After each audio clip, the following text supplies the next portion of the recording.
we live for just these 20 years? Do we have to die for the 50 more? And all right, he wants the young American. Young American, just another American. He wants the young American. All right, well, he wants the young American.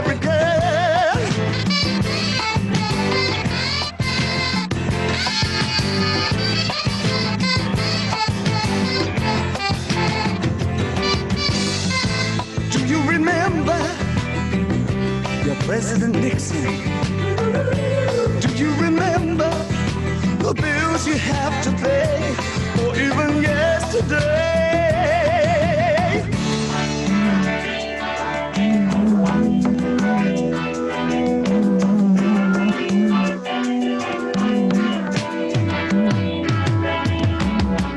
Have you been on America? Just you and your idle symbols that's so loud. Leather everywhere, and not a misled from the ghetto. Well, what you carry, sir? Just in case of depression.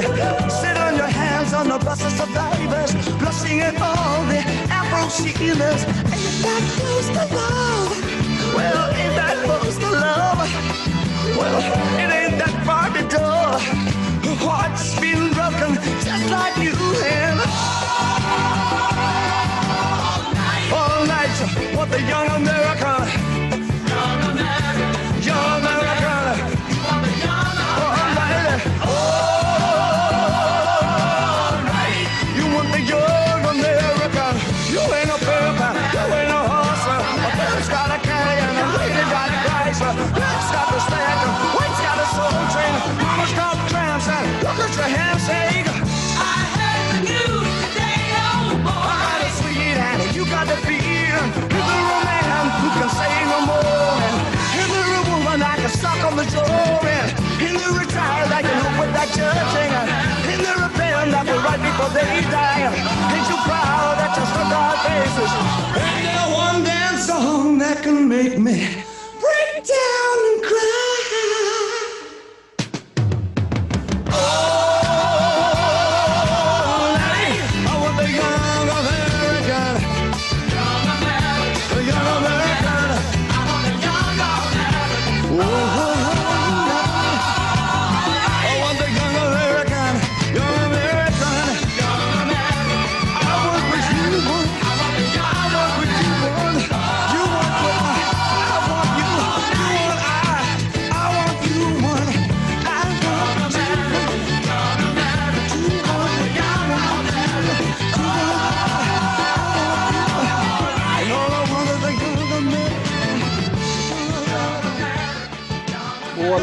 Boa noite a todos. Vamos nos acomodando para começar hoje. O que está acontecendo? 16 pessoas só? Tá podre isso, hein? Pouca gente.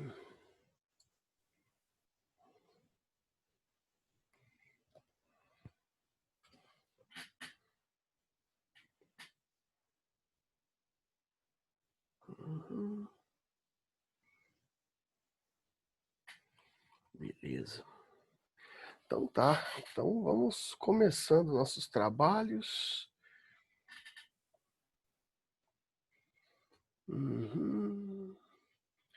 E aí, tudo certo com vocês? Percebi que vários de vocês participaram do grupo de pesquisa sexta-feira passada. E aí, o que acharam? Gostaram da experiência, da forma como que a gente trata a metodologia e a forma de abordagem lá no grupo? Com o Marcelo e com o Matheus. Que bom, que bom.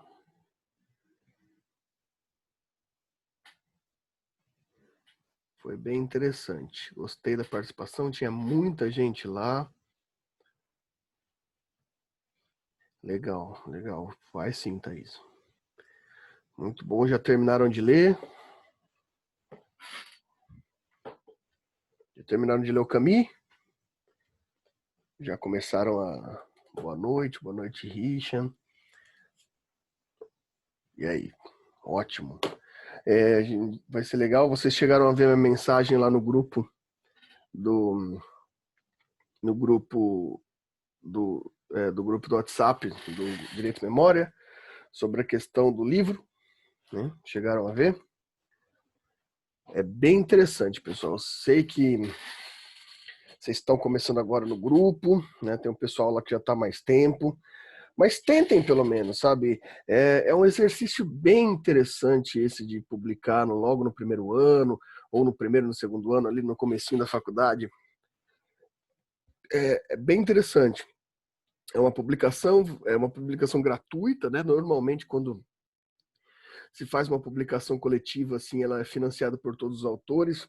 Essa faculdade, ela está apoiando a gente, né, nesses nossos trabalhos. Então, vai ser por custo da faculdade, né?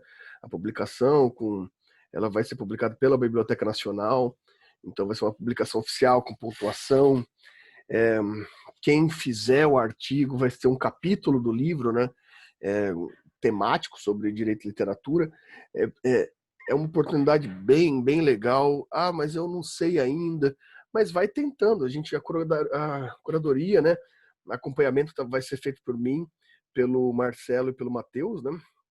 Então, se a gente achar que seu artigo ainda não está preparado para ser publicado, a gente vai continuar te ajudando para que na próxima publicação exista a possibilidade de você publicar, né? Então, não tenha medo de fazer, né? Vamos tentando fazer. É bem legal. Já desde já começar uma publicação, e é uma forma diferente, né, de publicar. É uma forma bem interessante, porque é uma oportunidade de falar de uma coisa que não é tão dogmática e objetiva quanto o direito, né? Vai ser uma análise de direito a partir da literatura, né? Uma análise de direito a partir da arte, né? A partir da estética. Ou seja, é quase como um ensaio ali, né? É bem interessante. Não precisa ser necessariamente sobre o Camus, né? Eu falei lá que preferencialmente os livros que a gente já trabalhou no grupo, né? Que nesse nosso tempo de grupo a gente trabalhou desde a última publicação. A gente está trabalhando agora com Camus, daí a gente trabalhou com o Nós, do Zamiatin, a gente trabalhou com o Zola, com o Germinal e com o Zaratustra, com Assim Falou Zaratustra, do Nietzsche. São livros que a gente trabalha preferencialmente porque o pessoal já estava acostumado ali a trabalhar, mas você pode aí ter uma relação com outra obra literária, né? Com alguma outra questão nesse sentido. Né? É bem legal, sabe, essa oportunidade de tentar publicar e ainda assim, gratuitamente, com apoio da instituição. É sempre legal ter uma publicação em livro, né? É um evento muito legal, assim. Eu me lembro bem da minha primeira publicação, né? Minha primeira publicação, que foi em livro, né? Logo ali no primeiro ano de faculdade. Eu tenho ela guardada aqui até hoje, claro, sem dúvida. Aqui, ó, tá até em destaque aqui, porque é bem inesquecível na sua primeira publicação. A primeira publicação que eu fiz foi nesse livro aqui, A Nova Interpretação do Direito. Estava no primeiro ano, esse livro saiu quando eu estava no segundo. Esse livro aqui, ó, 2009, eu estava no segundo ano. Eu me lembro bem que foi um trabalho muito legal, fiquei muito ansioso para esse livro sair. Esse aqui não foi gratuito, né? Eu tive que pagar ele junto com os demais autores, né? Tá lá 225. Cadê? 200. Aqui, ó. Capítulo 15. Aí, que legal, ó. Na época que eu publiquei junto com o meu orientador da graduação, na época que Fernando Rodrigues de Almeida, acadêmico do segundo ano de Direito. Era acadêmico, é bem legal, porque a gente revisita esporadicamente isso daqui. O texto chamava Os Limites entre a Necessidade e a Eticidade na elaboração de uma legislação simbólica. Era bem legal, Você vê aqui, eu estou folheando aqui, e isso é até um mapeamento da sua carreira, né? Porque eu vou olhando aqui e eu percebo tanto que lá do primeiro ano, foi quando eu escrevi, né? Até hoje mudou, né? Mudou a forma, né? Mudou como minha pesquisa mudou, né? Tô vendo aqui nas referências, eu trabalhava com Aristóteles na época, trabalhava com Luhmann, com Niklas Luhmann, com a teoria dos sistemas. São dois autores que eu abandonei, que eu não trabalho mais, né? Então você vê, inclusive, isso, como que seu desenvolvimento te permitiu, inclusive, abandonar determinados estudos que você fez, que você se aprofundou. A coragem que, às vezes, você tem que abandonar um estudo porque você vê que ele não está te levando onde você queria estar, né? Mas em outro ponto já tinha aqui o Kant, que é um autor que eu trabalho até hoje, né? O Habermas. Ou seja, é legal ver esse desenvolvimento que você tem. Eu guardo com muito carinho esse livro aqui, eu tenho poucas cópias dele, nem sei se ele é vendido ainda, nem sei se essa editora que publicou pra gente já ainda existe, né? A Boreal, mas acho que eu tenho uma cópia aqui, uma cópia deve estar com a minha mãe. Acho que eu tinha umas 3, 4 cópias dele só. Mas é bem legal isso. Você se vê ali daqui uns anos, quando você já tiver com a sua carreira estabelecida, você vê essa publicação, é muito legal. Te traz um calor diferente, né? Essa publicação aqui, Kimberly, essa publicação aqui não tem que ser lida, não. Muito antiga, muito antiga. Não, até poderia mandar, o problema é que eu não tenho ela digital, né? Na época que eu fiz isso daqui, ainda não tinha essa questão de ter versão online, né? Faz 11 anos, né? Faz 12 anos que publicou. Então ainda não tinha as versões online, eu só tenho o livro físico. Posso até mandar, mas é bem fraquinho. Né? Mas é importante também ser nesse nível assim. Ó, vou mandar para vocês outro então, que trabalha com direito e literatura. Talvez auxilie. Deixa eu mandar esse aqui, que eu acho que eu já mandei para Andréia, se eu não me engano. Daí já... Quer ver, ó, Kimberly, esse artigo aqui, eu tenho outros que eu trato de direito e literatura, mas esse aqui eu trato de direito, literatura e cinema, de um filme, que eu faço a relação. Talvez é um artigo antigo também, um artigo de 2016, mas, finalzinho de 2016, quase 2017, mas pode te dar uma luz aí como trabalhar esse tipo de, de referência que a gente está tendo lá no livro. Né? É um artigo bem interessante, é um pouco mais bem feito do que aquele ali que é feito. Mas é que geralmente nossos primeiros artigos, tipo eu falo desse aqui que eu publiquei aí lá na minha graduação no primeiro ano, apesar de você eu ler ele hoje e falar, nossa, tem muitos erros aqui, tem muitas interpretações erradas, é legal ver seu desenvolvimento também. Por isso que eu quero incentivar que vocês comecem a produzir seus textos já. Porque é melhor a gente começar a desenvolver agora, né? Se você começar a desenvolver lá na frente, você vai cometer os erros que você poderia cometer na graduação lá na frente, né? Então agora é o momento de vocês começarem, já no primeiro ano, né? Apoio muito isso para vocês, né? Hoje, uma colega de vocês da manhã já pediu ajuda para mim e pro Matheus, né? Pro Marcelo, aliás. Ela até criou um grupo de WhatsApp aqui para a gente ajudar ela com o artigo, ela e a colega dela. E é bem legal, bem legal. Eu gosto de que vocês possam ter essa experiência de publicação. Eu gostei muito que tinha tanta gente no grupo de pesquisa. Tinha mais de 30 pessoas, eu fiquei impressionado. Eu espero muito que isso se mantenha. Né? Nossa média de interessados em grupo de pesquisa, no nosso, nunca passou de 10 alunos. Né? Não é todo mundo que tem um interesse nesse tipo de discussão, né? No tipo de discussão que a gente tem lá no grupo, que é uma discussão muito abstrata, né? Uma discussão estética. E eu fiquei muito feliz que tinha mais de 30 pessoas. Nem minha aula daí, só tem 18 aqui. Né? Mas eu fiquei muito feliz com o interesse de vocês. O Marcelo também trabalhou bastante para convidar todos vocês. O Marcelo foi bem enfático nisso. Então foi bem legal. Apesar do Marcelo ser uma pessoa terrível, ser uma péssima pessoa, ainda assim trabalhou bem.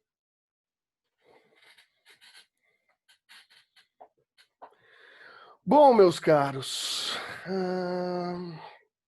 aula passada, se eu não me engano, a gente já estava falando de direitos relativos ao trabalho e falamos dos direitos coletivos do trabalho. Ficou para essa semana as relações individuais de trabalho. É isso mesmo, né? A gente já está terminando os direitos sociais. Muito em breve a gente começa organização do Estado, que é uma das matérias mais importantes para mim.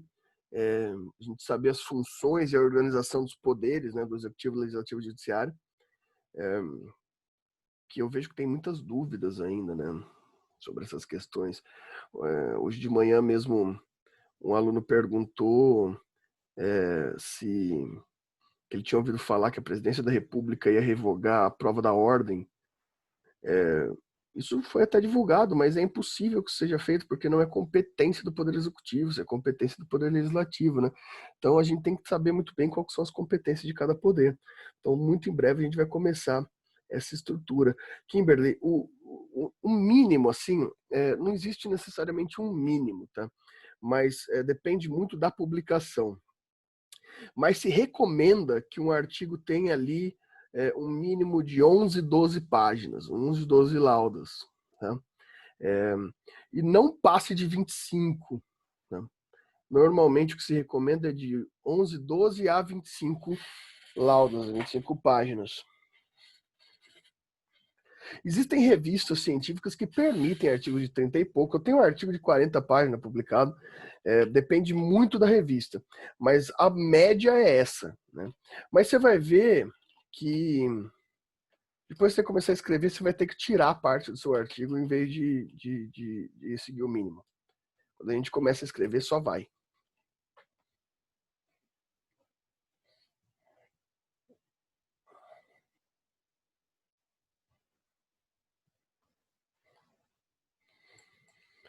Alguma dúvida da aula passada, nesse estudo que vocês fizeram essa semana aí?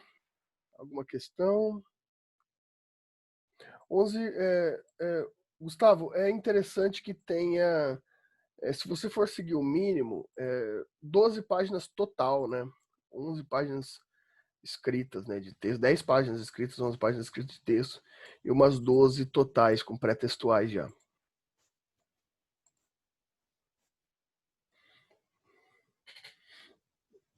E aí, alguma dúvida da aula passada?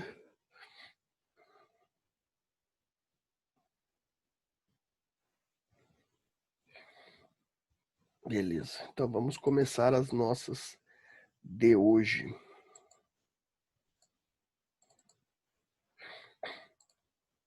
Uhum. Bem, meus caros, hoje a gente vai trabalhar, né, com o que a gente já falou na aula passada, que são as relações individuais do trabalho, né, presentes no artigo 7º da Constituição Federal. Tá? Primeiro ponto que a gente tem que discutir aqui, esse terminho aqui, individuais. Opa, peguei a ferramenta errada. Individuais. Bom, por que a gente tem que discutir isso? Porque o que significa que ser individuais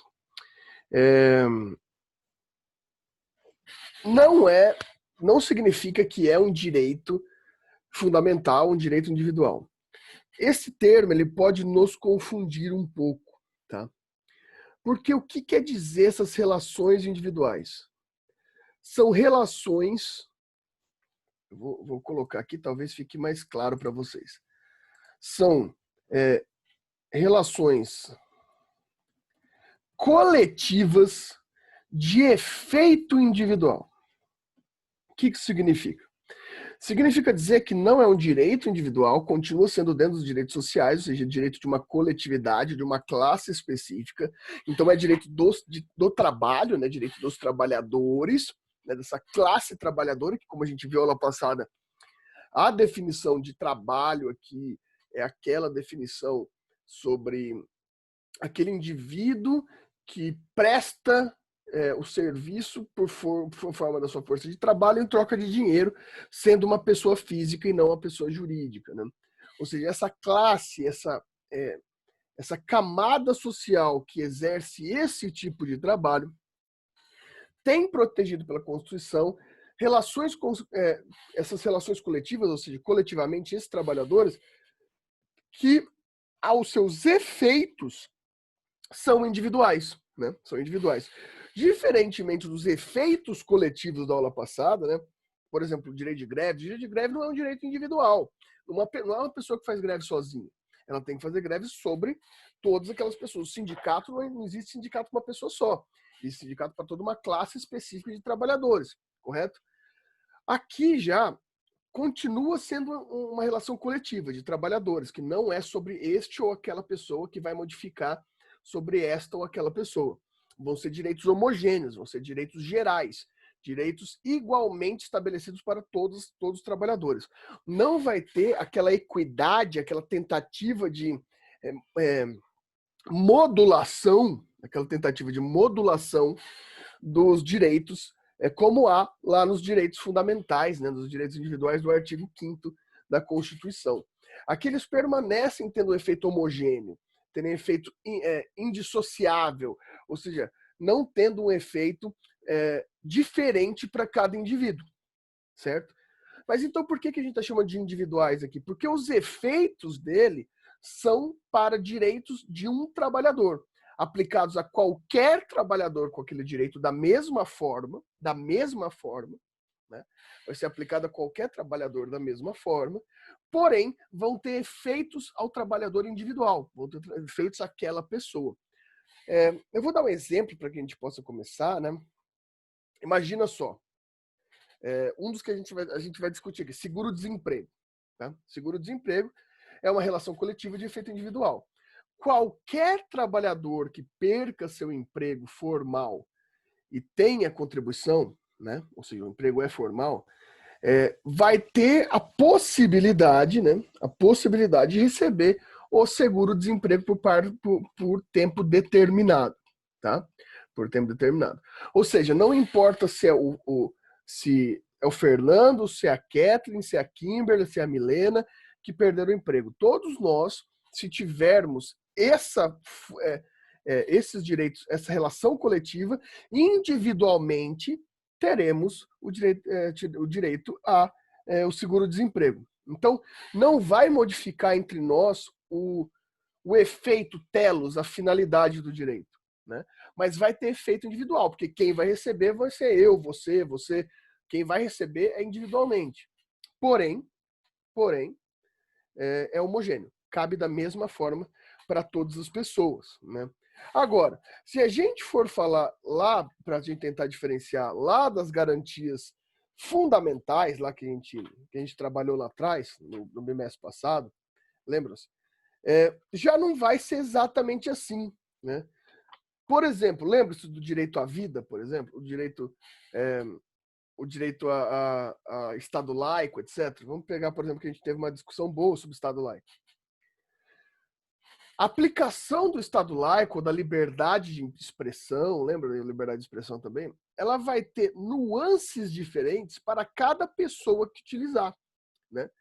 Vamos pensar na liberdade de manifestação de pensamento. Uma pessoa que manifesta o pensamento A e outra pessoa que manifesta o pensamento A vão ter efeitos diferentes de acordo com a sua forma de manifestação, né? Elas vão ter liberdade, mas podem ter consequências diferentes. Ou seja, apesar dos direitos fundamentais serem para todos, eles têm nuances específicas para o indivíduo. Por isso que são direitos individuais.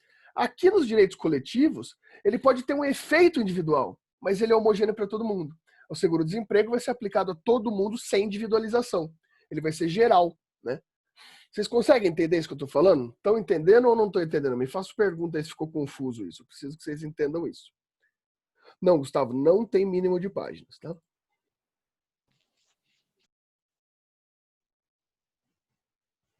Alguma dúvida? Estão entendendo? Não estão entendendo? Kathleen está entendendo? Professor, não entendi. Uhum. Ah, Maria Clara. De novo, por favor. Claro. Veja, se de um lado, lá nos direitos individuais do artigo 5º do bimestre passado, que a gente tem uma relação totalmente individual, a gente tem um direito muito mais abstrato, né? A gente tem um direito muito mais abstrato sobre essas questões. Lá, quando a gente tem, por exemplo, né, o direito... deixa eu pensar em outro exemplo aqui. Né? Deixa eu ver aqui um exemplo bom aqui. Já sei, liberdade de profissão, para a gente fazer relação com essa estrutura de trabalho. Se eu ter uma liberdade de profissão garantida pela Constituição, beleza, eu tenho, universal. Mas ela vai ser analisada de acordo com o meu caso concreto. Então, por exemplo, eu tenho liberdade de profissão, mas eu posso exercer a advocacia sem ter prova da OAB? Não posso, vou ter uma limitação específica à minha profissão exercida. Então, ali naquele direito fundamental, ele vai ser aplicado a mim de acordo com o meu caso. Né? Então, todos aquele rol de direitos individuais do artigo 5º, ele é um princípio, né? Ele é uma ideia principiológica. Ele vai dar uma máxima, e essa máxima vai ser aplicada de acordo com o seu caso, de acordo com a sua necessidade, de acordo com a necessidade que você tenha. Né? Não vai ser aplicado de acordo com uma necessidade homogênea. O que for aplicado para mim não vai ser aplicado para você. Existe o nosso direito, o direito é comum, mas a análise desse direito vai ser feita caso a caso. Já nas relações coletivas, que são essas que a gente está estudando agora, apesar daqui a gente falar em relações individuais, elas só são individuais quanto ao seu efeito, mas não quanto à sua causa. Como assim? Então vejam, por exemplo, você trabalha, vamos supor, Maria Clara, que você trabalha no ramo alimentício, né, no ramo alimentício. E no ramo alimentício é definido o seu piso salarial, ou seja, o mínimo que você pode receber. Tá? Então significa dizer que os efeitos disso vão ser individuais. Você vai receber no mínimo o piso. Só que não vai ser o seu caso concreto. Vai ser para todo mundo que trabalha no ramo alimentício. Então, diferente lá do artigo 5º, onde as pessoas, o caso tem que ser analisado exatamente dentro da sua necessidade, aqui o que é individual? O individual é o efeito final, que você vai ter que receber no mínimo o piso salarial da sua categoria, que você, se for demitida, vai ter que receber o seguro-desemprego. Você, se ficar grávida, vai ter que ter o período remunerado de licença maternidade. Então você vai receber esse direito individualmente, não coletivamente. Porém, perdão, diferente do artigo 5º, aqui, tanto você, quanto a Kimberly, quanto a Kathleen, vão receber esse mesmo direito, sem modulações, sem diferenças. Nos direitos fundamentais, eles existem para proteger um direito, mas os seus efeitos vão ser diferentes para a Kathleen, para a Kimberly e para você. Agora, nos direitos coletivos, vocês vão receber a mesma coisa. Vocês não vão ter modulações, diferenças de caso concreto quanto à aplicação desses direitos. Ele é individual por quê? Porque vai ser você, vai ser outra pessoa, as pessoas que precisarem que vão ter esse direito. Mas esse direito ele é coletivo, ele não é individualizado. Ele é igual para toda aquela categoria de trabalhadores, né, nesse caso aqui. Consegue entender assim? Se não consegue, por favor, pergunte. Qualquer um de vocês. Professor, então o coletivo é que vale para todos, o individual também, mas só que cada um é um caso. Perfeito. Tipo, por exemplo, isso? Então tá. Entendi, professor. Ficou mais claro. Beleza. Mas é isso mesmo. O individual, ele também é para todos, né? O artigo 5º abrange todos.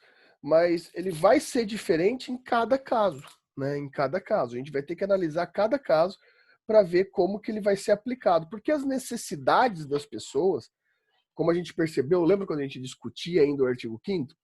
Ele vai variar da necessidade das pessoas quanto àquele direito. E as necessidades são diferentes. Já nos direitos coletivos, eles não são feitos para atender necessidades individuais.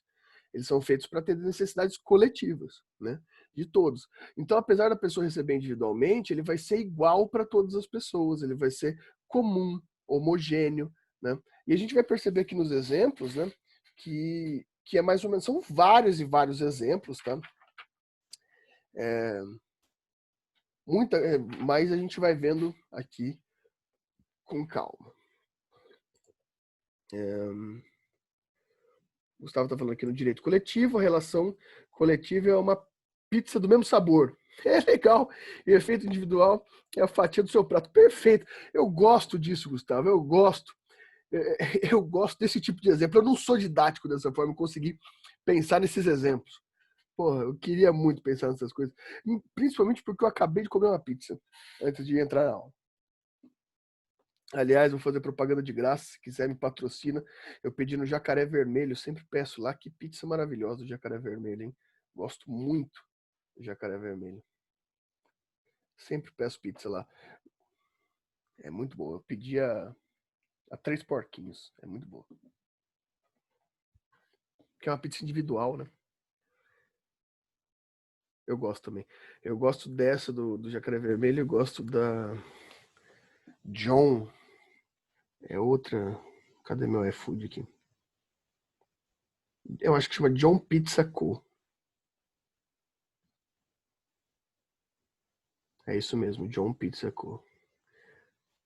Gosto muito dessa também, mas eu gosto muito da Jacaré também. Muito boa.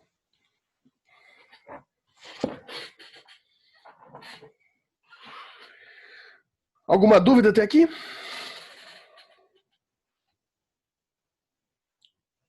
Agora subiu um pouquinho os participantes, já temos 20 pessoas online.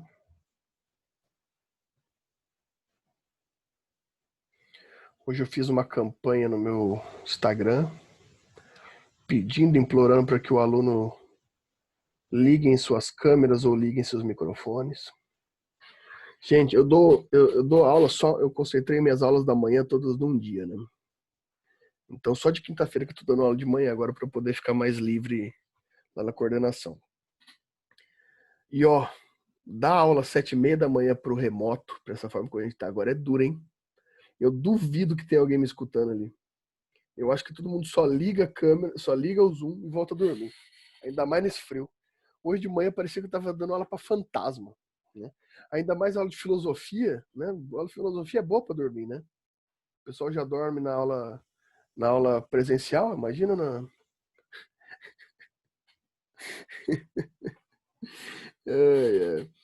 Você sabe que... Vocês sabem que... já chegou nesse nível.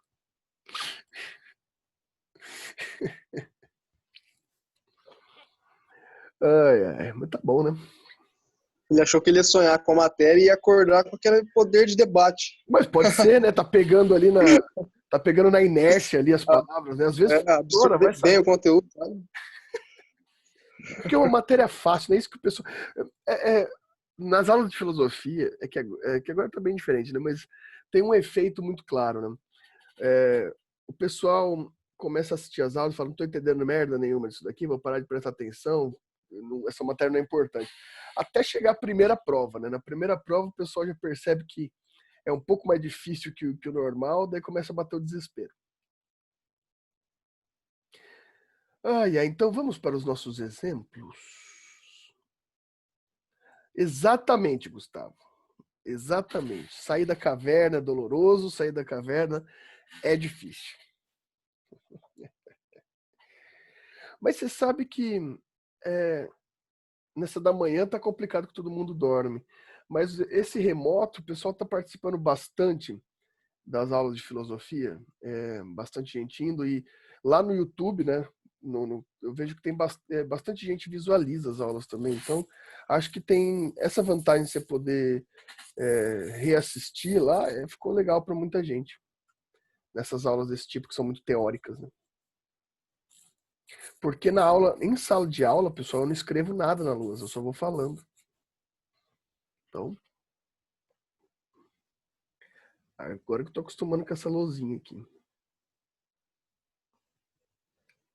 Mas bem, vamos lá então. Então vamos para os exemplos. Deixa eu tirar isso daqui para eu conseguir escrever. Vamos para alguns exemplos, né, pessoal? Então, quando a gente está falando de direitos sociais individuais dos trabalhadores, tá lá no artigo 7º, né, um rol de direitos dos trabalhadores urbanos e rurais, tá? Vai abranger ambas modalidades, né? E também trabalhadores avulsos, sem dúvida nenhuma. Recentemente também foi assegurado para os trabalhadores domésticos, né? Você vai ter lá no parágrafo único do artigo 7º, os trabalhadores domésticos. Quem são os trabalhadores domésticos? Vocês sabem me dizer quem são os trabalhadores domésticos? Não é só aquela responsável pela limpeza, faxina, comida, né? Trabalhadores domésticos são todos aqueles trabalhadores individuais que prestam serviço não para uma empresa, mas para uma residência. Então você tem aí, por exemplo, às vezes você tem porteiro, vigia, motorista, né? Então você tem todas essas categorias nos trabalhadores domésticos. Doméstico aqui no sentido do quê? Que você não presta serviço para uma empresa, né? Você presta serviço não para uma pessoa jurídica, mas é uma pessoa física prestando serviço para outra pessoa física, né? Para outra pessoa física que não tenha fins lucrativos, né? Então esse é o sentido de trabalhador doméstico aqui assegurado, né? Bem, também vão se aplicar a servidores de cargo público, tá, pessoal? Também vai se aplicar, mas o cargo público vão ter algumas regras específicas. O que eu quero que vocês entendam nesses direitos aqui? Esses direitos presentes que a gente vai apresentar aqui, o que eles são? Eles têm conteúdo constitucional. O que significa dizer que eles têm conteúdo constitucional? Eles têm conteúdo de não possibilidade de exclusão. Eles não podem retroagir. Esses direitos devem ser mantidos, eles não podem ser excluídos do rol de direitos dos trabalhadores. É considerado cláusula pétrea, né? É considerado assim como os direitos fundamentais, são direitos e garantias, né? Os direitos sociais, ou seja, eles têm força constitucional. Só que como que eles são estabelecidos? Eles são estabelecidos, ou seja, regulamentados. Eles são regulamentados por lei. A forma como eles são regulamentados, você vai aprender a partir do ano que vem com vocês estão no noturno, então com o professor Robertson, né?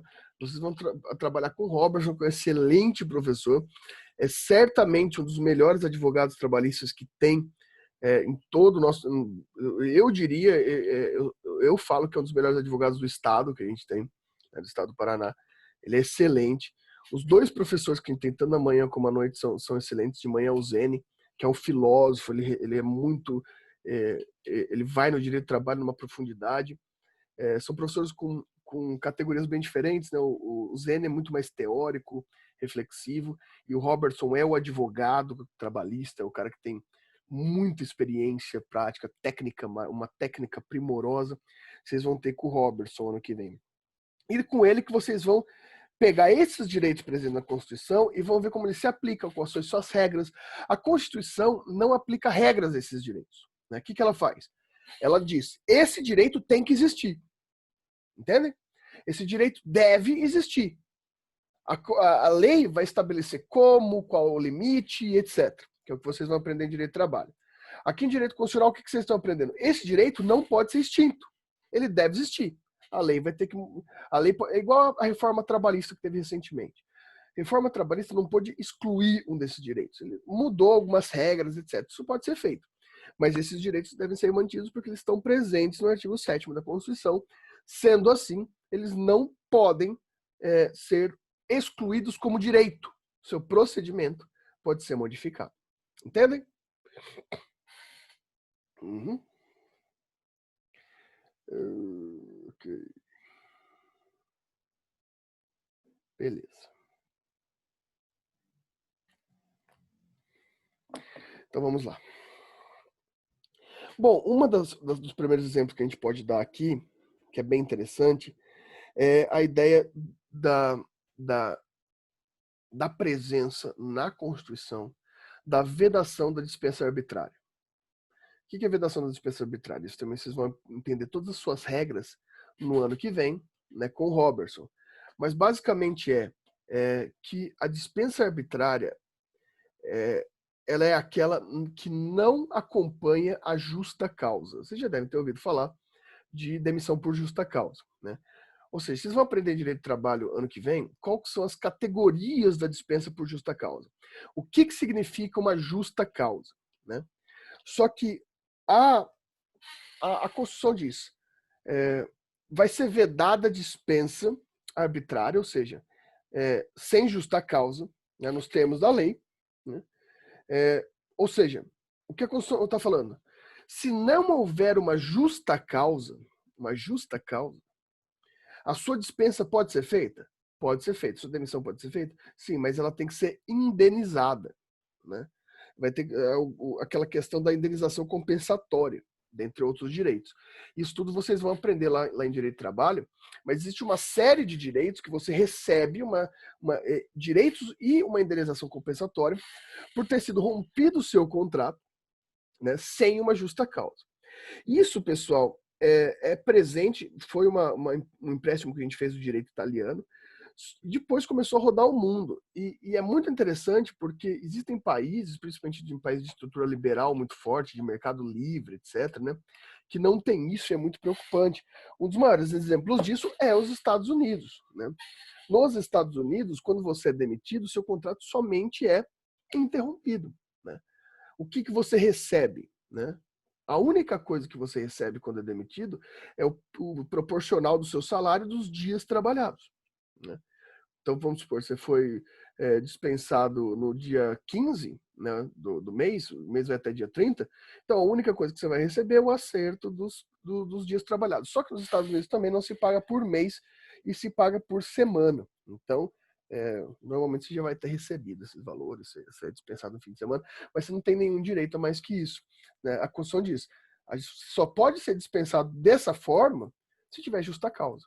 Senão você vai receber uma indenização sobre isso, né?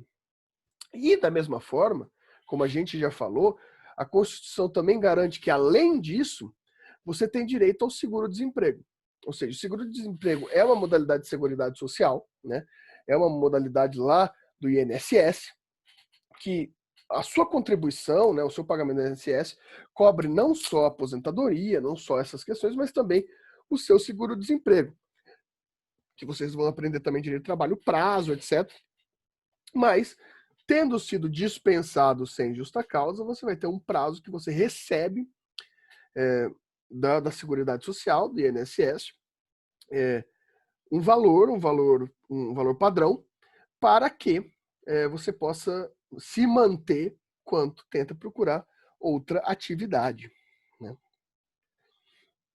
Aqui também vai entrar, por exemplo, o fundo de garantia. O fundo de garantia por tempo de serviço. Eu vou colocar uma posição minha aqui. Quem discordar de mim, por favor, faça o debate. Então, nesse momento, eu acho importante colocar que é uma posição minha, não uma posição da lei. Que eu sou bem contrário a essa estrutura que está sendo liberada agora, do adiantamento do fundo de garantia, né? Das pessoas poderem sacar seu fundo de garantia antecipadamente e etc. Por que eu digo isso?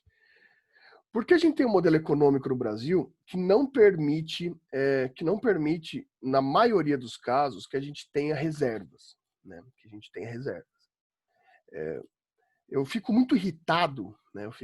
Já vem eu da chilique de irritação aqui, quando vem alguém e diz assim, o problema do brasileiro é que o brasileiro não sabe poupar. O brasileiro não sabe poupar. O brasileiro deveria pegar 10% do seu salário e investir em PGBL e em VGBL. Me dá vontade de mandar o cara pra... que ele nem tem esses 10%, né, professor? Ele não sabe o que é 10%. Não sabe que um cara ganha 900 reais ele nem sobe, entendeu? Ele tá devendo 200%, vamos supor, como é que vai pegar 10%? Exatamente, esse é o problema. A aula tá sendo gravada, eu vou parar de falar aqui, porque, olha... Eu também tomo esse cuidado. Porque, veja, Richard, é isso mesmo. não tem condição, né? Você tem famílias que se sustentam com R$ 1.000 por mês, com R$ 1.500 por mês, ou seja, exatamente isso que você está falando. A pessoa tem gastos que são 200% do salário dela, gastos básicos, não é ostentação, são gastos básicos. Ou seja, como que ela vai conseguir administrar esse dinheiro, ainda mais com todo o contexto social que a gente vive hoje? Isso é uma realidade do Brasil, as pessoas têm que ter consciência, esse pessoal aí que gosta de falar essas coisas tem que ter um pouco mais de noção qual que é a renda média brasileira, qual que é a média que as pessoas ganham no Brasil, né? Fazer uma conta simples, quanto que é, por exemplo, um aluguel e o salário mínimo, né? Então, é muito difícil que as pessoas poupem ou tenham reservas no Brasil. E o fundo de garantia é um modelo muito interessante porque ele é compartilhado, né? Ele é descontado em folha e ele é compartilhado com o empregador. Então, o empregado paga uma parte, o empregador paga outra. Não é desembolsado diretamente pelo trabalhador. É cofinanciado pelo trabalhador e empregador, né? Olha, então isso que eu acho bem interessante.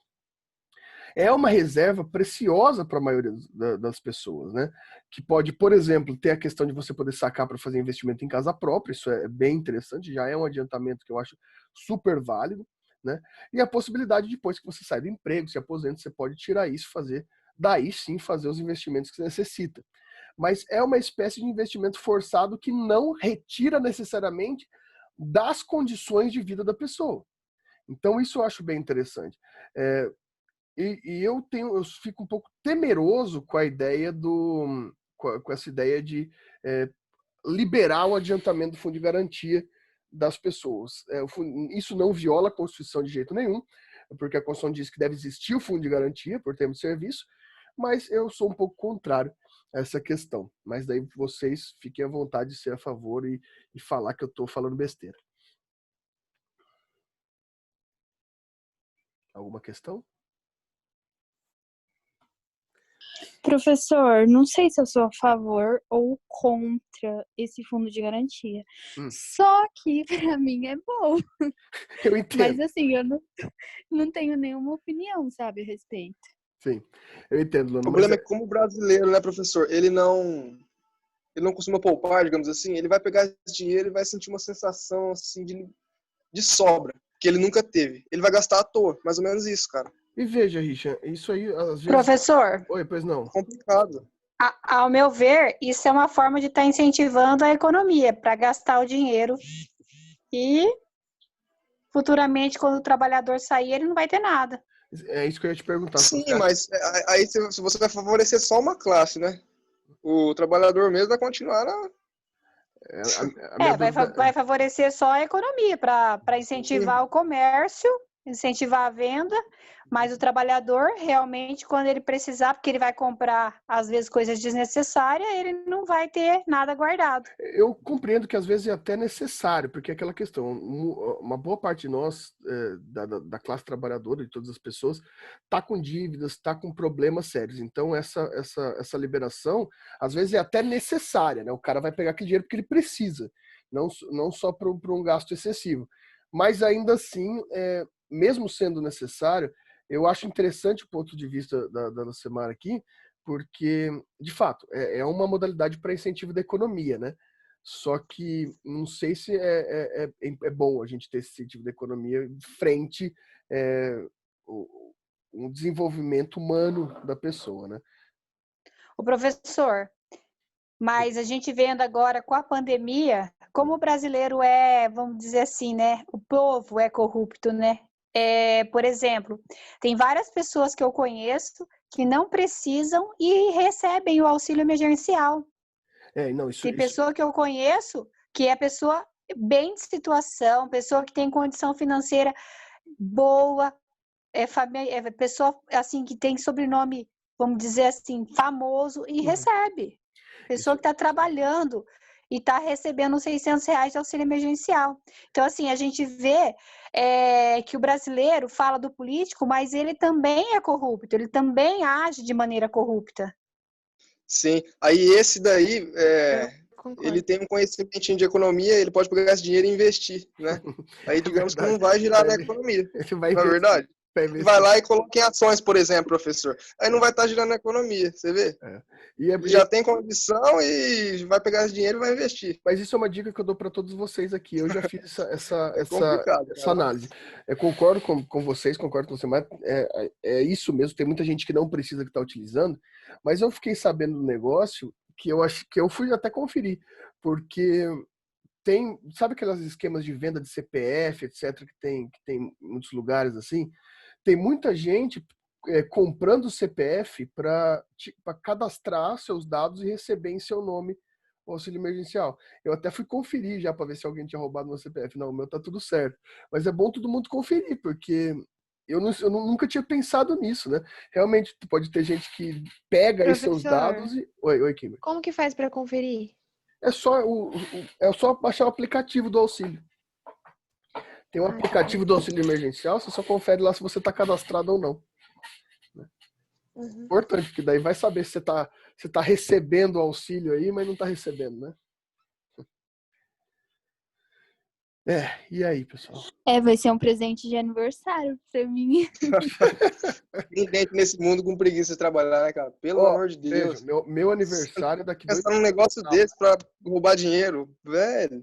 Então, vocês já estão recebendo auxílio aí, já pensem que daqui 2 dias, dia 22 é meu aniversário, faço meus 31 anos daqui 2 dias, então vocês já podem me mandar o presente com auxílio aí, tá? Bem. Pessoal, e outra coisa que a gente relaciona a isso também. Da mesma forma que a gente tem seguro-desemprego, fundo de garantia, a gente tem a ideia do salário mínimo, né? O salário mínimo é outra questão extremamente importante que a Constituição brasileira é muito sábia em instituir. Por que eu digo sábia? Porque o salário mínimo é baixo? É baixo. É o suficiente para manter todos aqueles direitos que a gente viu no bimestre passado? Não é o suficiente. Mas se não tivesse o piso do salário mínimo, quanto você acha que as pessoas estariam ganhando? Né? Porque você vai conhecer muita gente aí que fala que xinga esse salário mínimo aí, que fala que o salário mínimo é muito grande, que não consegue pagar o salário mínimo. Ou seja, se a gente não tivesse esse controle de salário mínimo, isso não teria... mas olha, daí vem a maior curiosidade, o grande problema da Constituição. Como que a Constituição trata o salário mínimo? E agora eu não vou contar uma piada, isso é texto constitucional, né? A Constituição coloca da seguinte forma: salário mínimo fixado em lei, nacionalmente unificado, capaz de atender. Então, o que os 900 e poucos reais do salário mínimo ele tem que atender? Necessidades vitais básicas e da família, com moradia, alimentação, educação, saúde, lazer, vestuário, higiene, transporte, previdência social, com reajustes periódicos que lhe preservem o poder aquisitivo, sendo vedada a sua vinculação para qualquer fim. Onde que o salário mínimo engloba tudo isso? O salário mínimo para englobar tudo isso no Brasil teria que ser uns 4 mil reais no mínimo, né? Para ser mínimo, não 900 e pouco, né? Mas pelo menos a gente tem uma instituição de salário mínimo, isso já é importante. Em consequência com a instituição de salário mínimo, a gente tem a possibilidade do piso salarial de categoria, ou seja, a categoria, por meio do sindicato, ela pode estabelecer pisos salariais diferentes para as categorias, né? Vocês, como futuros advogados, que a maioria de vocês serão, não sei se vocês sabem, mas vocês têm piso salarial, terão piso salarial, né? Se vocês forem trabalhar no escritório de alguém, eu falo isso para algumas pessoas, as pessoas caem para trás, né? Quando você for contratado por um escritório como advogado, você tem que receber no mínimo R$4.800. No mínimo R$4.800. Só que esse é o piso salarial do advogado. Só que eu vejo aí uns escritórios contratar o pessoal por milão por mês, né? Ou seja, já viu como que funciona o negócio, né? Tem que ser denunciado essas pessoas. Além de também, na classe advocatícia, ter a tabela mínima, né, para você seguir para cada ação, o mínimo que você pode cobrar por cada ação. Qualquer hora vocês entrem lá e vejam, né? Gustavo tá falando aqui que a mão invisível do Estado tá te tapeando. Há muito tempo atrás, quando o Facebook ainda existia, eu tinha um negócio da mão invisível dando um tapa na cara do Adam Smith. E além do mais, é extremamente importante que a Constituição garante o seguinte: a irredutibilidade salarial. O salário não pode voltar. O salário foi aumentado, ele não pode ser reduzido. A menos que, estado de guerra, estado de sítio, né? Essas modalidades ou, por exemplo, uma outra modalidade, que é o estado de calamidade, que engloba pandemia. Por isso que vocês estão vendo algumas autorizações para a redução salarial, ultimamente. Porque é uma das possibilidades. Estado de sítio, estado de calamidade, né, que engloba o estado de pandemia, autoriza a redução salarial temporária. Professor, Pois não. é verdade que voltou às aulas da UEM? Não, voltou igual a nossa agora. Eles não estavam com aula tá. nenhuma, né? Eles estavam sem aula, estavam com 0 aulas. Agora eles... Hoje comentaram que tinha voltado normal. Falei, mas eu acho estranho, hein? Não, voltou Só assim, remota mesmo, né? remoto. Ah, Estavam tá. sem aula até agora. Né? Estavam sem aula até agora. Olha que maravilha. A Kimberly e a Kathleen já estão solidárias a mim, já com a câmera aberta. Olha que maravilha. Pra não te deixar sozinho, com vergonha, né? Exatamente, olha que maravilha. Não é só elas não, Tá professor. vendo, Olha todo professor? mundo Você vai aí. sair também. Aqui eu também, professor. Eu, Cheguei Maria atrasada, mas também. cheguei. Daqui a pouco tá Gustavo todo também. mundo da aula participando. O Gustavo é tão solidário que ele tá com 2 câmeras ligadas. Meu Deus. O Gustavo tá Gustavo com é 2 câmeras ligadas. Nossa, gente, olha que Pra maravilha. não correr o risco, vai que você não vê uma, né? Tô até tirando foto disso. Atira Eu mesmo. vou dessa. Tô até tirando foto disso porque A meta do professor foi cumprida essa semana. agora Tá aparecendo foi. na foto também. Olha lá, ó, vou até tirar outro que o Carlos apareceu agora aqui também. Aqui. Olha que maravilha. Nossa, agora eu me senti emocionado. Isso que é presente de aniversário, daqui 2 dias meu Tá aniversário. vendo, né, professor? Aniversário daqui 2 dias? É, eu sou um jovem. A farei gente tem que 31 fazer uma anos. videochamada pra cantar parabéns. Ixi, caramba, nossa, daí é dormir. Ela pediu um É bolo, verdade, gente. a gente canta. Já não basta a vizinha da minha mãe provavelmente vai me ligar cantando que o Fernando será abençoado porque o Senhor vai derramar o seu amor. Isso, é isso aí. Acho que já é o suficiente. Bom, pessoal, além disso, o que a gente pode também observar aqui? Piso salarial, a gente já falou, e redutibilidade de salário, e mais do que isso, garantia de salário nunca inferior ao mínimo. Então, qualquer função de trabalho. Isso parece besteira, mas não é. Qualquer função de trabalho tem que ganhar no mínimo salário mínimo. Ah, mas o cara trabalha 3 horas por dia. Não tem trabalho proporcional. O trabalho é sempre na sua totalidade, tá? Na sua totalidade do mínimo. Então, isso é importantíssimo. Já caiu em prova, etc. E agora tem uma questão aqui que para mim é polêmica. Lá vou eu abrir mais uma polêmica. 13º salário. 13º salário, por que ele é polêmico para mim? Porque para mim ele não é um direito. O 13º salário para mim é uma enganação. Como assim uma enganação? Você quer que morra o 13º salário? Não. Nós recebemos por mês, certo? No Brasil. Nós recebemos por salário mensal no Brasil. A maioria dos países te paga semanalmente. Por quê? Porque a gente tem déficit mensal. Existem mês com 4 semanas, existem mês com 5 semanas, correto?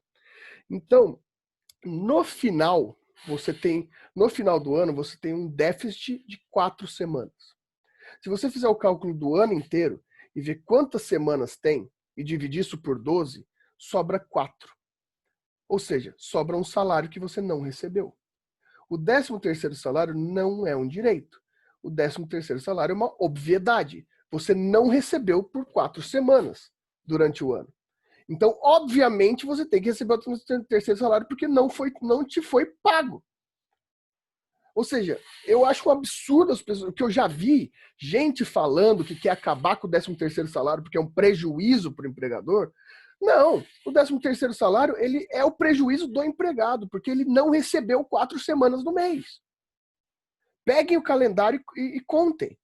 Quando você recebesse por semana, você deixaria de ter recebido 4 semanas no ano, que é exatamente o mês que te faltou. O 13º salário você está recebendo nada mais que o que você deixou de receber. Então não é um direito a mais. Não é uma regalia, porque tem gente que tem a ousadia de chamar isso de regalia. Regalia, você tem alguns cargos públicos aí que recebem 15º e 16º salário. Daí regalia. Agora, 13º salário, não. 13º salário é obviedade, né? E, claro, com isso vem também direito constitucional de acréscimo por trabalho noturno. Isso vai ser um pesadelo para vocês ano que vem, porque tem uma conta muito louca para fazer para calcular trabalho noturno, porque a hora do trabalho noturno não tem 60 minutos. Tá? Então, ano que vem, o Robertson que vai se virar com vocês. Às vezes eu entrava na sala depois do Robertson, tinha um monte de conta na lousa e ficava desesperado, porque eu não fiz direito para fazer conta, mas vocês vão ter que fazer cálculo trabalhista, porque tem o trabalho noturno é mais remunerado, a insalubridade é remunerada, a periculosidade é remunerada, né? Todos esses elementos são remunerados, né? Ou seja, a mais.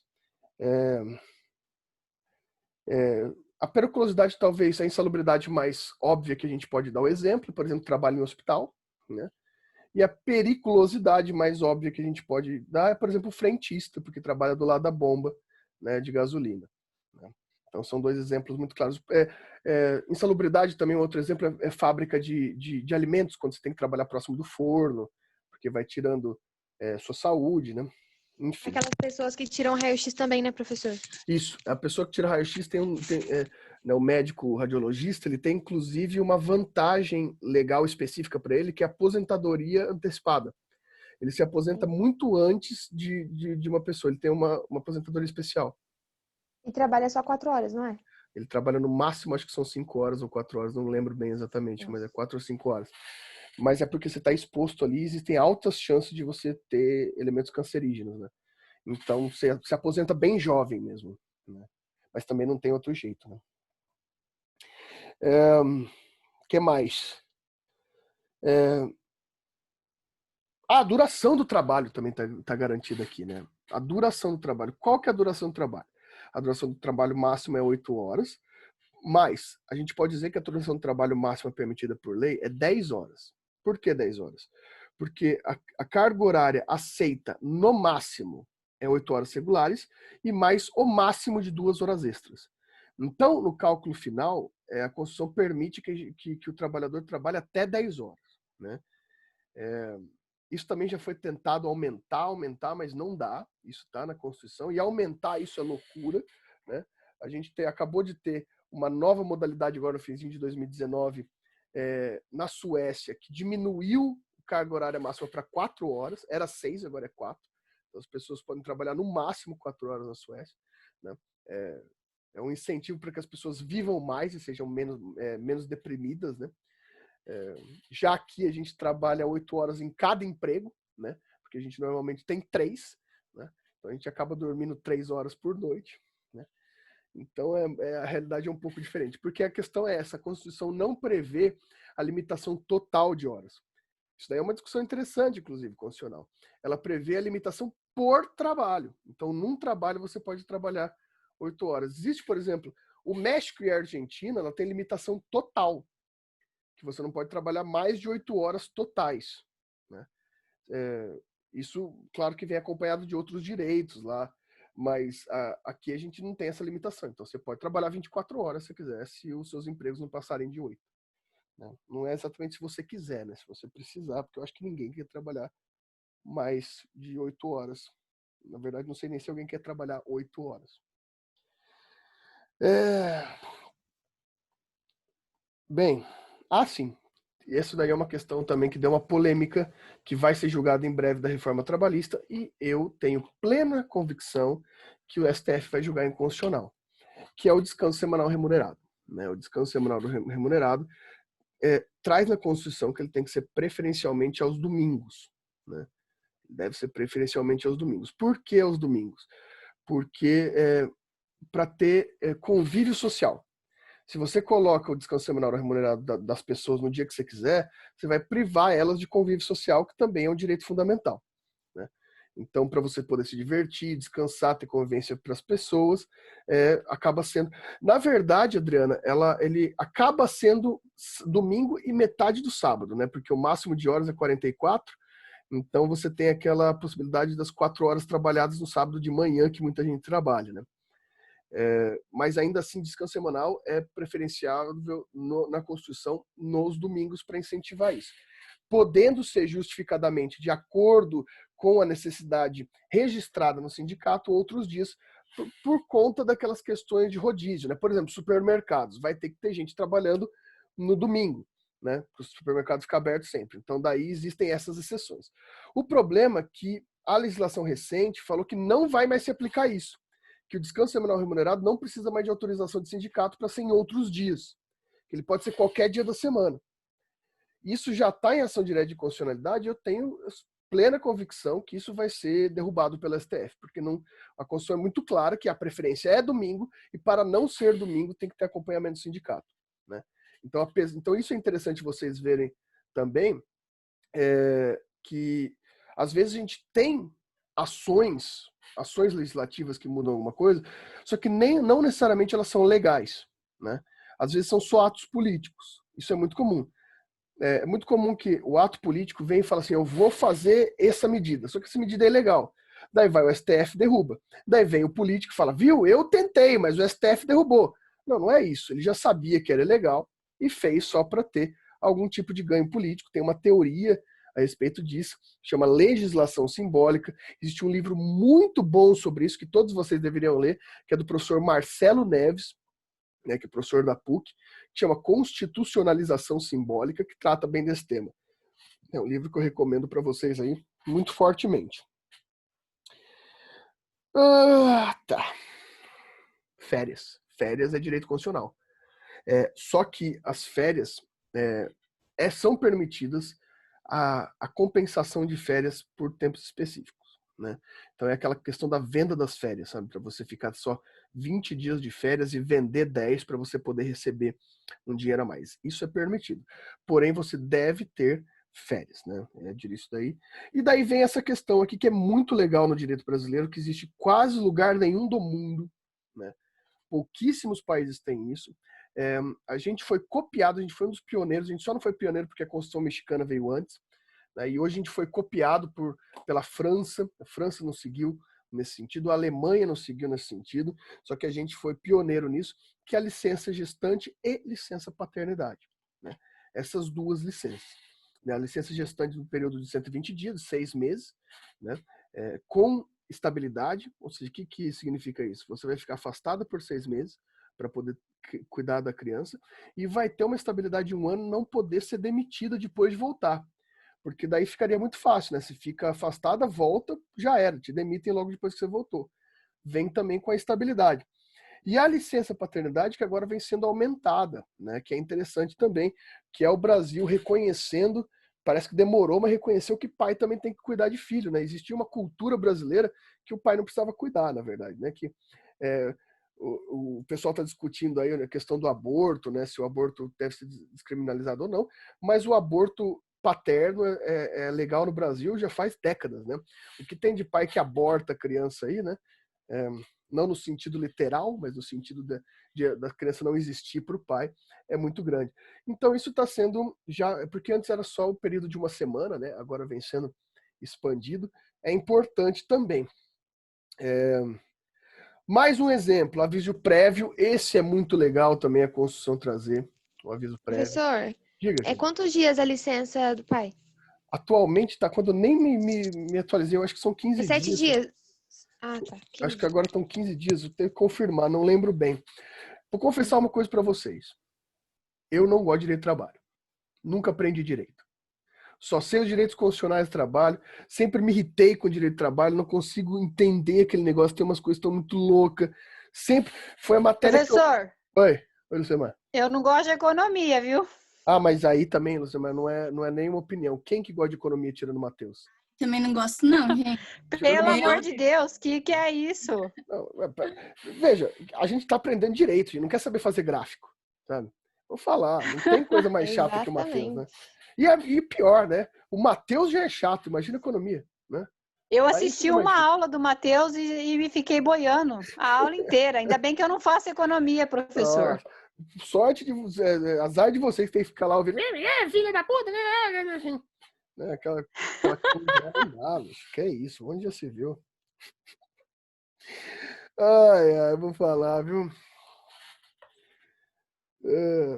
Ó, o duro que o Matheus é um cara muito foda academicamente. Bicho, o Matheus terminou o doutorado dele moleque. Ele é tipo um prodígio acadêmico, o Matheus, né? Ele já faz um tempo que é doutor, o cara é uma máquina de publicação, né? Mas eu concordo, a matéria é muito chata. Eu nunca gostei. Eu tive economia Dá na até raiva dele, né? Dá raiva, porque Dá raiva, dá raiva. o Matheus tem minha idade, a gente tem a mesma idade. E quando eu tava terminando o mestrado, ele já tava terminando o doutorado já. O cara é louco. O cara é maluco. Mas eu falo pra ele. E ele é tão maluco que agora ele tá fazendo graduação em contabilidade. Ele já tava numa matéria chata, agora tá fazendo outra, né? Tá aí um cara que Vai gosta de gostar coisa de chata. conta assim, hein? Pois é, vou falar. Agora não tá, né? Porque ele tá fazendo na UEM, agora ele tá voltando com as aulas remotas. Exatamente. Professor, Oi, André. posso fazer uma observação com relação à licença paternidade? Faça, por favor. Eu acho muito interessante essa discussão e ela tem também umas consequências assim que eu acho que vão avançar assim nos direitos trabalhistas, né? Tanto com relação ao pai, a esse cuidado do pai com os filhos, essa nova mentalidade aí que já em outros países já existem. Hoje ela é de 5 dias só, tá? Uhum. Quanto com uma complicação muito grande que a gente observa assim nas empresas é a contratação das mulheres, principalmente na idade de reprodução, né, para usar o linguajar mais técnico, e existe muita dificuldade. Eu acho, isso é um pensamento meu, que se tornasse mais equilibrada essa licença, a maternidade e a paternidade, eu acho que equilibraria a relação nesse sentido, né? As contratações, nossa, e realmente as empresas também sofrem em alguns aspectos, poucos, tem algumas situações que as empresas sofrem por conta da contratação da mulher. Às vezes ela nem sabe que a mulher está grávida e aí acaba mandando embora e tem que pagar todo aquele período. Então tem também Claro. esse prejuízo. Sim, mas você sabe que você apontou um negócio agora que eu não tinha refletido e acaba sendo uma política de consequência de combate a essa discriminação empregatícia feminina, né? Se você tem essa equiparação, não vai ser mais pelo menos uma desculpa, né? Pelo menos uma desculpa que você não está contratando uma mulher porque ela vai te dar prejuízo, né? Pois é, isso é forte, isso é muito forte. É muito forte. Muitas mulheres não são contratadas por conta disso, né? Sim. Mais uma vez a mulher pagando o preço, né? Eu já ouvi de pessoas conhecidas minhas o discurso sem a menor vergonha de falar, não, porque mulher dá prejuízo no trabalho por vários motivos, então eu não vou contratar. É loucura, isso é fato. Professor, diga, Carlos. Eu vi hoje também uma pesquisa, passou agora no jornal agora há pouco também, sobre quando a volta da licença gestante, quase 50% das empresas demitem as mulheres. Só espera passar a estabilidade e demite.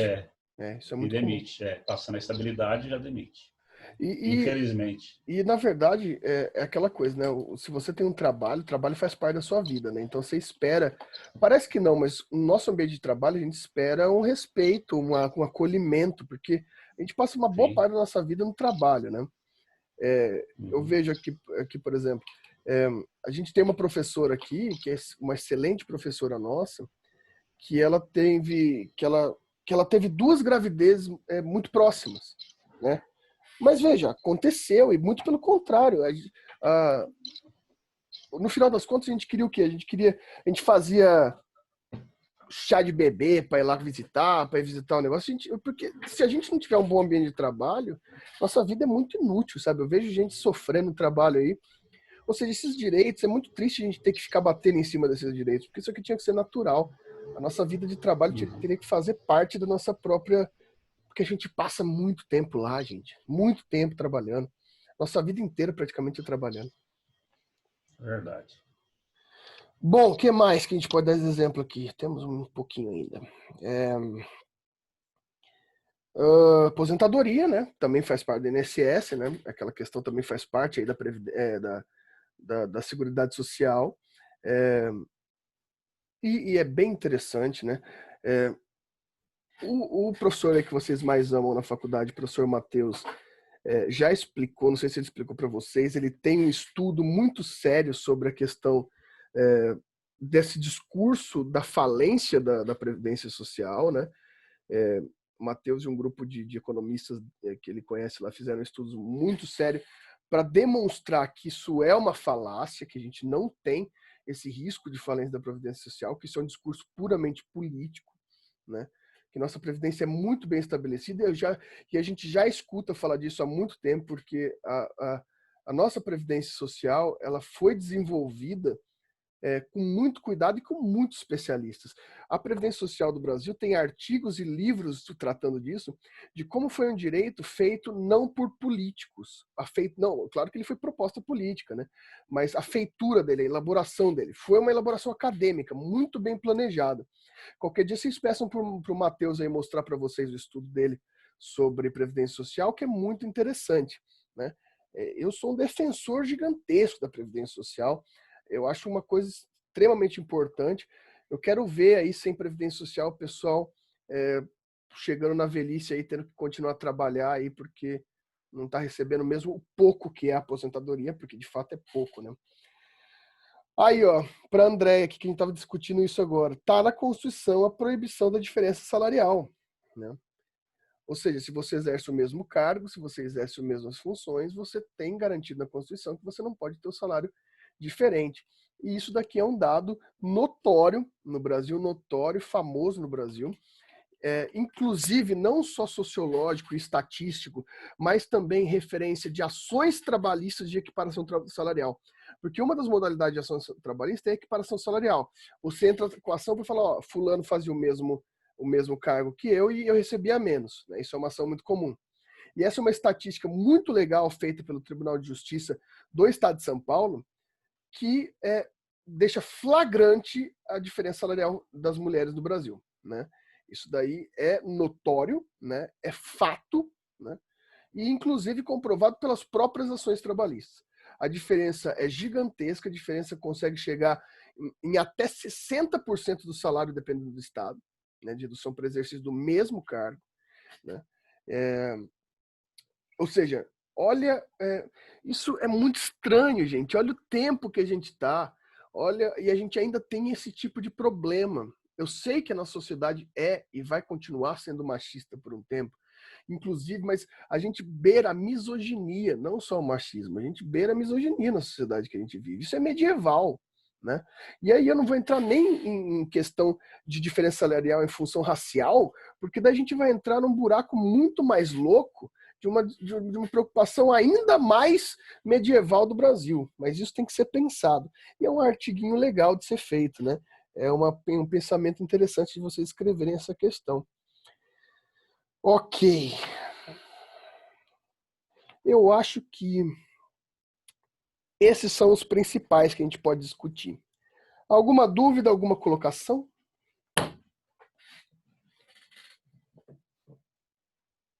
Alguma questão?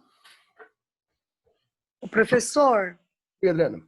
Adriana, aqui, olha só. O professor acho que ia começar a falar sobre. O professor falou sobre o aviso e, eu não falei e aí o pessoal comentou alguma coisa e o professor não acabou não falando. Eu falei do aviso prévio. O aviso prévio também eu acho bem interessante, né? Porque o aviso prévio, ele não é necessariamente um direito econômico, assim, necessariamente, né? Mas eu acho muito curiosa a história do aviso prévio, né? Porque o aviso prévio, ele também foi emprestado à Constituição mexicana, né, pelo Brasil. E ele tem um caráter bem simples de ser feito, né? Que é a impossibilidade de você demitir uma pessoa sem justa causa, sem que ela tenha tempo de se reorganizar. Então você avisa a demissão dela e ela continua empregada por mais X dias, porque agora existem diferenças de dias dependendo do seu tempo de trabalho, né? E, inclusive, da outra parte também, que a Constituição foi muito justa a fazer isso, que o pedido de demissão também tem a ideia do aviso prévio, né? Você tem que ter aviso prévio também a seu empregador para que ele também possa começar a entrevistar outras pessoas para entrar no seu lugar, né? Porque também é interessante isso, porque contratar pessoas também é difícil, né? Até a pessoa pegar o jeito do trabalho ali, né?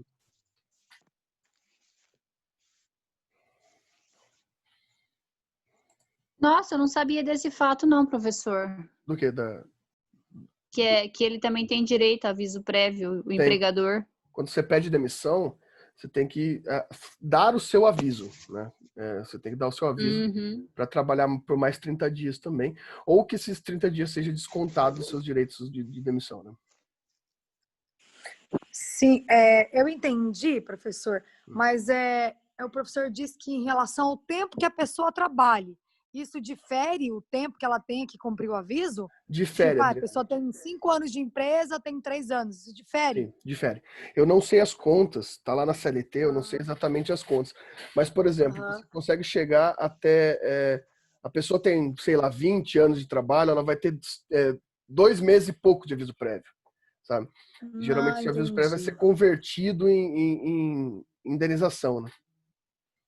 Então vai modificar pelo tempo de trabalho. Tá certo, então. Obrigada. Imagina. E aí, mais alguma questão? O professor, Diga, Lucimar. o que o senhor acha em relação aos direitos trabalhistas, por exemplo, do funcionário público? No caso, um professor que trabalha na rede municipal. O que o senhor pensa? Porque ele pode sair e não recebe nada. É bem diferente. E é bem delicado. É bem diferente. Porque a Constituição, ela deixa bem expresso que o Estatuto dos Funcionários Públicos vai ser livre para definir como vão ser suas estruturas empregatícias. Ou seja, o STF entendeu que essa parte da Constituição diz o funcionário público não precisa seguir esses direitos que a gente tá estabelecendo aqui. Então, apesar de muita gente falar que tem muitas vantagens no funcionalismo público é uma mamata, etc., vocês devem já ter conhecido ou ter tido experiência, conhecer alguém de sindicato de funcionário público. Se tem uns caras que trabalham, é sindicato de funcionário público. Porque é difícil controlar o negócio. Porque, de fato, você, por exemplo, pega aqui os funcionários públicos do Estado do Paraná, isso inclui a UEM, etc. Você não precisa tirar férias. Você pode suspender suas férias. Eu conheço funcionários públicos que estão aí há 10 anos sem férias. Isso é impossível dentro do trabalho. Então, é aquele negócio que a gente estava falando lá, que o Richard estava falando, né, que o pessoal estava falando do saque do FGTS antecipado. Se você tem a oportunidade de ganhar mais dinheiro ali, muitas vezes você vai pegar. Então, você vai querer vender suas férias totais para ganhar mais dinheiro. Então, a gente precisa disso. E no final das contas, você está destruindo a sua própria saúde. Faz 10 anos que você não tira férias. Né? Então, o funcionário público... Professor, Oi, Lucimar. Eu fui professora na rede municipal de Campo Mourão por 10 anos. Aí, a única vantagem que a gente tem é a estabilidade, que você não pode ser mandado embora se não fizer nada que vai prejudicar. Mas eu tentei pegar a licença sem remuneração, eles negaram, aí eu tive que exonerar. E eu saí sem direito a nada, a gente não recebe nada. Você pede exoneração, você encerra. A exoneração, geralmente, no Brasil inteiro é assim. Você não tem direitos, porque depende do estatuto, né? Tanto que, felizmente, tem alguns concursos públicos atuais, né? Isso é bem interessante. Tem alguns concursos públicos modernos que você tem uma pressão legislativa, uma pressão judicial, para que não seja regulado pelo estatuto. Você tem vários funcionários públicos hoje em dia que são regulados pela CLT, né? Justamente para ter esse tipo de direito, né? Que normalmente não se tinha. Então, se ele é regulado pela CLT, isso daí ficou pacífico. Se o funcionário público é regulado pela consolidação das leis trabalhistas, se aplica a Constituição. Se é regulado pelo Estatuto do Funcionalismo Público do Estado, não se aplicam esses direitos constitucionais.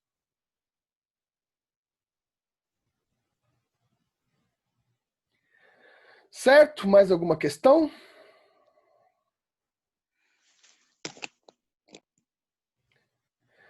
Beleza, pessoal. Então, vamos encerrar por hoje. Felicidade imensa, vários rostos amigos aqui na minha frente. Até mudei a configuração aqui, que eu tinha aquele speaker view aqui, deixei os quadrinhos todos aqui. Olha que maravilha. Estou quase me sentindo em sala de aula, quase. Muito em breve, já estou mais ansioso agora para que a gente volte para a sala de aula agora. Eu tô gostando de assistir aula deitada na cama, viu? Isso daí no frio, vocês vão sentir falta quando voltar, né? Ah, pra mim tá bom assim, viu? Tô gostando. Debaixo da coberta. Mas vai ser bom também quando a gente voltar. Espero que a gente volte logo, porque quanto antes a gente voltar, significa quanto antes que a gente se livrou dessa pandemia maluca, né? Então, tudo de bom para vocês. Até semana que vem. Eu vou colocar um materialzinho para vocês estudarem lá no AVA, mais um material. E vão lendo aí. E lembre-se, vamos tentar escrever um artigo, vamos tentar produzir aí, que vai ser muito legal para vocês. Beleza? Tchau, boa semana para vocês. A gente se vê semana que vem. Tchau, professor. Boa noite. Tchau. Tchau, professor. Tchau. Boa noite. Boa noite.